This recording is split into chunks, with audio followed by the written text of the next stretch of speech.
Hello friends, in this video we will study about ninth class history chapter 1 the French Revolution. French revolution की शुरुआत friends 14 जुलाई 1789 को हुई है। यहाँ पर चैप्टर की फर्स्ट लाइन है on the morning of 14 July 1789 the city of Paris was in a state of alarm. यहाँ पर लुइस किंग 16 ने जो उस समय फ्रांस के किंग थे उनके थ्रू एक रूमर फैला दी गई है, पब्लिक में एक रूमर है कि आज के दिन जो लुइस किंग 16 हैं वो अपनी जनता पर एक हथियारों से अटैक करवाने वाले हैं, जिसकी वजह से 7,000 लोग इकट्ठा होकर के इन्होंने अपनी एक मिलिट्री बना ली है और वो इकट्ठा हुए हैं, जा रहे हैं बेस्टिल की तरफ। बेस्टिल फ्रेंड्स एक फोर्ट शेप प्रिजन था। इसमें फ्रेंच लोगों को ये एक कहीं से उनको एक होप थी या कहीं से उन्होंने सुन लिया था कि इस प्रिजन में 13,600 किलोग्राम गन पाउडर रखा हुआ है, जिसको लूटने के लिए ये वो बेस्टिल पर इकट्ठा हुए थे और यहाँ के कमांडर को मार करके इन्होंने यहाँ पर अपने 7 कैदियों को छुड़ा लिया था। और इसके बाद ये एक ब्लास्ट हो गया था एक रेवोल्यूशन के रूप में यहाँ पर। इसके बाद हम देखते हैं फ्रेंड्स कि कैसे कैसे रेवोल्यूशन की पूरा एक बैकग्राउंड तैयार हुआ है। यहाँ पर देखिए अब हम इस चैप्टर की थोड़ा सा स्टार्टिंग से चलते हैं। मैं आपको पूरा यहाँ का सोसाइटी कंस्ट्रक्शन बताने की कोशिश करूंगी, ध्यान से सुनिए। इन 1774 Louis 16 was of the Bourbon family of kings ascended the throne of France। 1774 में लुइस किंग 16 बार्बन फैमिली का था जो किंग बना था और उसने एक 20 इयर्स ओल्ड लेडी से मैरिज की थी जो ऑस्ट्रिया की प्रिंसेस थी, मैरी एंटोनियट उनका नाम था। लेकिन जब ये राजा बने लुइस किंग 16 तो इन्होंने पाया कि जो फ्रांस का ट्रेजरी थी वो पूरी तरह से एम्प्टी हो चुकी थी। इनके पैलेस का नाम वर्साइलेस था, जिसका मेंटेनेंस इनके लिए बहुत भारी पड़ रहा था क्योंकि इनके पास पैसा नहीं था। पैसा कहाँ चला गया, पैसा खत्म कैसे हुआ?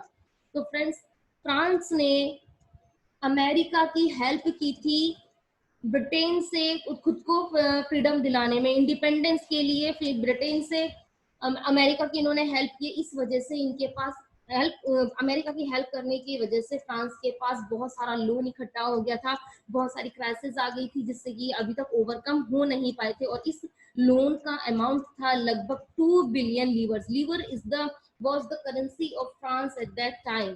तो अब आगे देखते हैं फ्रेंड्स, क्योंकि अभी क्राइसिस में है, इनके पास बहुत सारा लोन है और जिसका ये पूरे अपने महल का मेंटेनेंस हो चाहे अपनी कंट्री के लिए ये उतना पैसा इकट्ठा नहीं करवा रहे हैं जिससे कि फ्रांस की जनता अच्छे से सरवाइव कर सके। ये बहुत बड़ा रीजन था फ्रांस की रेवोल्यूशन का। तो अपने जो रेगुलर एक्सपेंसेस थे उनको पूरा करने के लिए, आर्मी के मेंटेनेंस के लिए, गवर्नमेंट को, कोर्ट को और यूनिवर्सिटीज को चलाने के लिए और साथ में टैक्स को पे करने के लिए इनको बहुत सारे पैसे की जरूरत थी। तो कोई और सोर्स तो इनके पास था नहीं। इन्होंने क्या किया, टैक्सेस को इंक्रीज कर दिया जो ये फ्रांस की जनता पर लगाते थे। फ्रेंड्स, नेक्स्ट पॉइंट में देख सकते हैं friends, French society in the 18th century was divided into 3 states and only members of the third state paid taxes। जो फ्रांस की सोसाइटी थी 18th सेंचुरी में उसको 3 पार्ट्स में 3 स्टेट्स में डिवाइड किया गया था और केवल थर्ड स्टेट ही वो थी जो टैक्स पे करती थी। अब मैं आपको क्लियर बता देती हूँ ये स्टेट का और ये जो 3 स्टेट्स थे उनका फॉर्मेशन कैसे कैसे किया गया था। फर्स्ट स्टेट थे clergy. Clergy means priest of church, church के प्रीस्ट। ये अपने आप को बिल्कुल नेक्स्ट टू गॉड मानते थे, बिल्कुल भगवान का रूप मानते थे। ये कोई काम नहीं करते थे, किसी टाइप का टैक्स पे नहीं करते थे क्योंकि ये तो पूरी तरीके से भगवान का रूप बने हुए बैठे थे, तो भगवान तो कोई काम करेंगे नहीं। बिल्कुल इसी तरीके से। इसके बाद है सेकंड स्टेट। सेकंड स्टेट में आते हैं नोबिलिटी। नोबिलिटी भी कोई काम नहीं करेगी। क्यों नहीं करेगी? क्योंकि इनको प्रिविलेज मिला हुआ है बाय बर्थ। बाय बर्थ इनके पास ये प्रिविलेज है कि इनको कोई काम करने की जरूरत नहीं है क्योंकि ये तो किंग है, इसीलिए ये कोर्टियर्स हैं, ये कोई काम नहीं करेंगे। उसके बाद आता है थर्ड स्टेट। थर्ड स्टेट में है big businessman, merchants, court officials, lawyers etcetera. और इसको भी फ्रेंड्स अगर हम डीपली स्टडी करें तो हम पाएंगे कि इनका भी एक और ग्रुप है, पीजेंट्स एंड आर्टिसंस का, स्मॉल पीजेंट्स का, लैंडलेस लेबर्स का और सर्वेंट्स का एक ग्रुप है जो ओवरऑल टैक्स को पे करता था। ओवरऑल टैक्स पे करने वाला ग्रुप फ्रेंड्स ये थर्ड स्टेट है, जिसके ऊपर ये फर्स्ट स्टेट और सेकंड स्टेट पूरी तरह डिपेंड कर रहा था, लेकिन उनकी जो नीड्स हैं उनको फुलफिल करने में ये थर्ड स्टेट पूरी तरह से फेल हो रहा था उस टाइम पर। अब यहाँ पर हम देख सकते हैं, peasants made up about 90% of the population। ये जो peasants थे उनका 90% ऑफ टोटल पॉपुलेशन था। इसके बाद about 60% of the land was owned by nobles, the church and other richer members of the third state। बहुत अनइवन था सोसाइटी का डिवीजन, इसी वजह से इतनी अनरेस्टनेस थी कि जो चर्च है, जो क्लर्जी है, जो नोबेलिटी है और जो रिचर सेक्शन ऑफ सोसाइटी है, उनके पास टोटल 60% लैंड, जो भी लैंड थी वहां पर कल्टिवेबल लैंड कह लीजिए, कल्टिवेबल लैंड हो चाहे जिस पर वो एग्रीकल्चर वर्क करते थे, जिसके टाइप पर कुछ भी प्रोडक्शन वर्क होता था, उसका 60% था नोबल और चर्च पर और बिग बिजनेसमैन पर, रिचर क्लास जो थी थर्ड स्टेट की, उनके पास था। The members of the first two states, that is the clergy and the nobility, enjoyed certain privileges by birth। Clergy को मैं फ्रेंड्स में पहले ही बता चुकी हूँ, कोई टैक्स पे नहीं करते थे वो, क्योंकि उनका तो काम क्या है, प्रीचेस देना केवल उनका काम है, वो प्रीस्ट थे। नोबेलिटी कोई टैक्स पे नहीं करेगी क्योंकि उनको बाय बर्थ प्रिविलेज मिला हुआ है और उनको एग्जाम्पशन मिली हुई है किसी भी टैक्स को पे करने से, इसीलिए वो केवल अपने फ्यूडल प्रिविलेजेस को ही यूज करते थे। इसके बाद लेकिन जो peasants were obliged to render services to the land, जो पीजेंट्स थे वो ही उनकी लैंड पर काम करते थे। इसके बाद to work in his house and fields, to serve in the army और to participate in building roads. हर जितना भी लेबर क्लास का काम था वो सारा ये पीजेंट वर्क जो था, पीजेंट क्लास जो थी यही करती थी और कोई टैक्स नहीं पे करता था। दोनों सेक्शन, दोनों स्टेट सोसाइटी के बिल्कुल टैक्स फ्री हो गए थे। इसमें दो टाइप का टैक्स लगाया जाता था, दो टाइप का टैक्स लगाया जाता था। फर्स्ट तो था टाइथ और सेकंड था टाइथ। तो टाइथ क्या था? टाइथ फ्रेंड्स एक टाइप का टैक्स था जो कि 1/10 पार्ट होता था किसी भी चीज का, paid as a contribution to a religious organisation और कंपल्सरी टैक्स टू गवर्नमेंट, जो उनके किसी भी रिलीजियस ऑर्गेनाइजेशन और या कंपल्सरी टैक्स के रूप में दिया जाता था।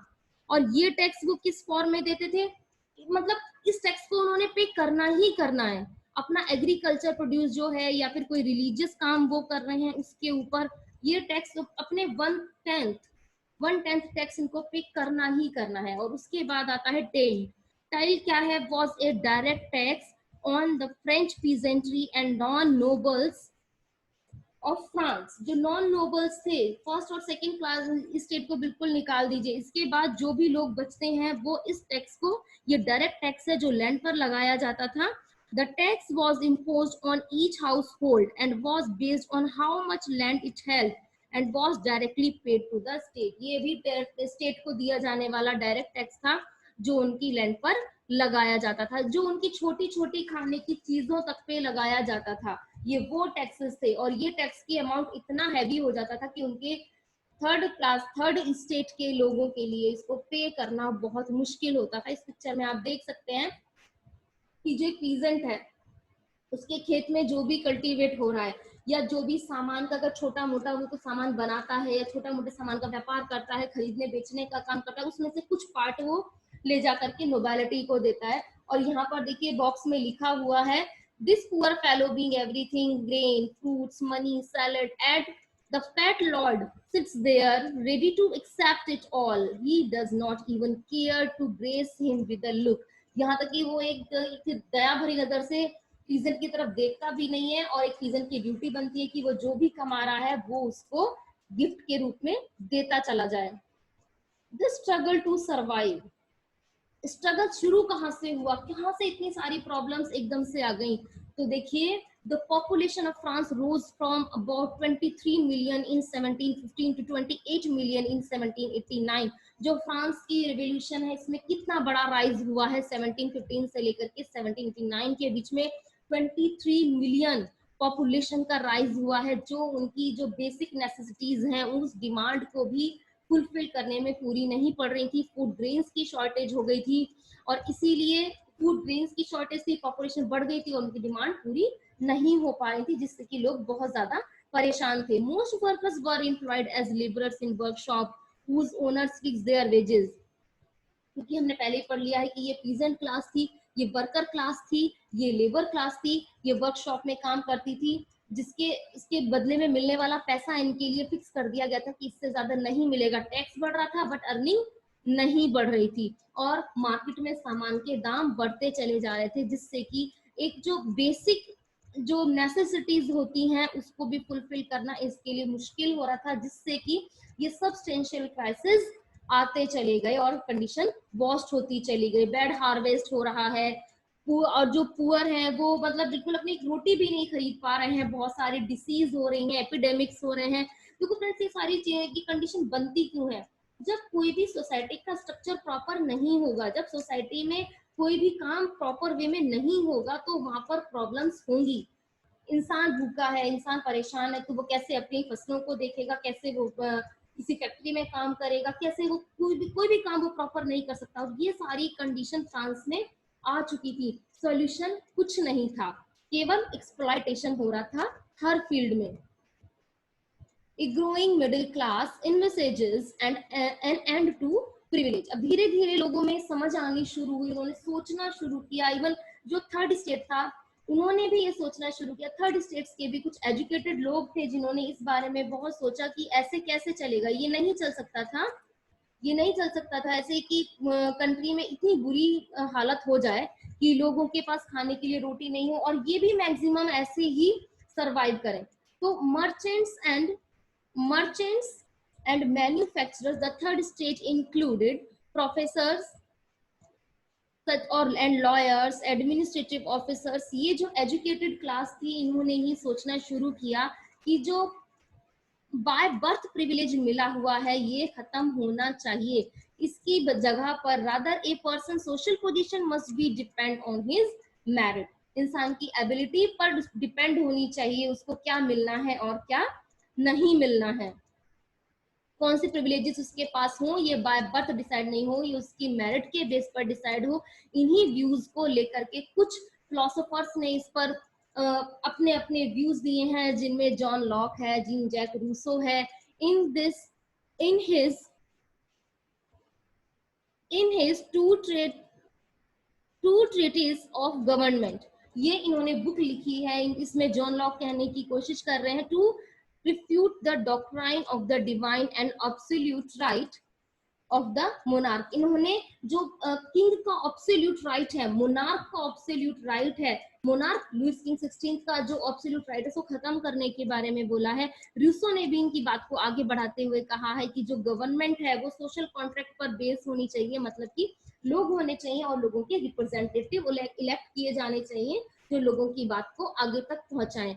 इसके बाद मॉन्टेस्क्यू की बहुत अच्छी एक फिलॉसफी है, इन्होंने अपनी book the spirit of the laws में लिखा हुआ है कि a division of power within the government between the legislative, the executive and the judiciary. जो आज का हमारा गवर्नमेंट का डेमोक्रेसी का सिस्टम है, ये यही बात को कहते हैं कि लेजिस्लेटिव, एग्जीक्यूटिव एंड जुडिशरी के बेस पर गवर्नमेंट बननी चाहिए in spirit of the law में। ये कुछ क्वेश्चंस एग्जाम के लिए बहुत इंपॉर्टेंट है, ये पूरा चैप्टर ही एक्चुअली एग्जाम के लिए बहुत इंपॉर्टेंट है, जिसमें जीन जैक रूसो हैं, मॉन्टेस्क्यू है, जॉन लॉक की ये इनकी बुक के नेम भी एग्जाम में आ जाते हैं, इनकी थ्योरी भी पूछ ली जाती है। फ्रेंच रेवोल्यूशन की टाइम एंड फ्रेंच रेवोल्यूशन की डेट क्या है, वहाँ के किंग कौन थे, वहाँ की कंडीशन क्या क्या थी, इस टाइप से एग्जाम में रिलेटेड बहुत सारे क्वेश्चन पूछे जाते हैं, जिसकी वीडियो में अलग से बना करके फ्रेंड्स आपको शेयर करूंगी।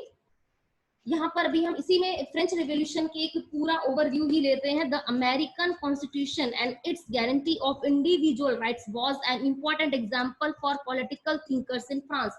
और इन जो अभी हमने थिंकर्स और फिलोसोफर्स के बारे में पढ़ा, इनका इम्पैक्ट आगे जो और रिवोल्यूशन हुई है, अमेरिका में जो रिवोल्यूशन हुई है और अदर यूरोपियन कंट्रीज में रिवोल्यूशन हुई है, फ्रांस रेवोल्यूशन से बहुत सारे आइडियाज, बहुत सारे इंस्पिरेशन पूरे वर्ल्ड में होने वाली और रिवोल्यूशंस ने और रिवोल्यूशन को मिले हैं। इसमें बहुत बड़ा एक बहुत इंपॉर्टेंट रोल प्ले करती है फ्रांस की रेवोल्यूशन।